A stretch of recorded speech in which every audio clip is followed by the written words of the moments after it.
vent inside of the barrel of the gun, ensuring that no remnants of a cartridge or bit of wadding has been left behind inside the gun that could clog it or foul it from firing.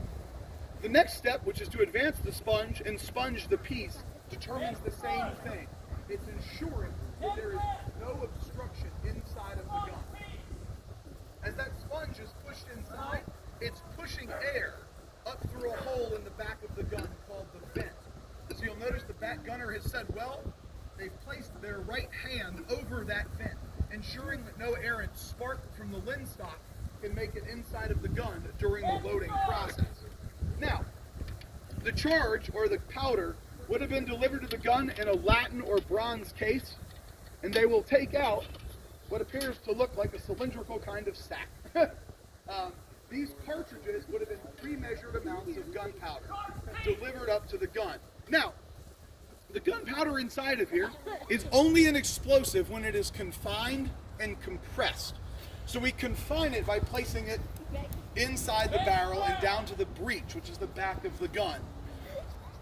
The compression of the gun comes from the command, ram down the charge. I want you guys to listen for this compression.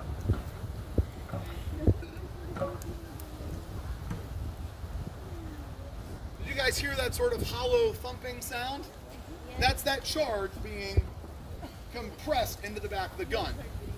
Now, the gunner on the back left of the gun, back left, right of the, left of the gun, is going to take out a bronze wire like you see in my hand, drive it through the vent in the top of the gun, piercing the fabric charge on the inside. Once the wire's been removed, they'll take loose gunpowder and form a sort of trail or fuse that pours down the vent to the compressed charge on the inside of the gun, leading up to a trail on top. That trail of gunpowder, which is not confined or compressed, when ignited, will burn down that vent and ignite the gunpowder on the inside, which is what causes that instantaneous transformation from solid into a gas, which of course, if it were fully loaded, would have propelled that projectile towards the enemy. This means get the match nice and hot. If you guys wanted to cover your ears, now is the time.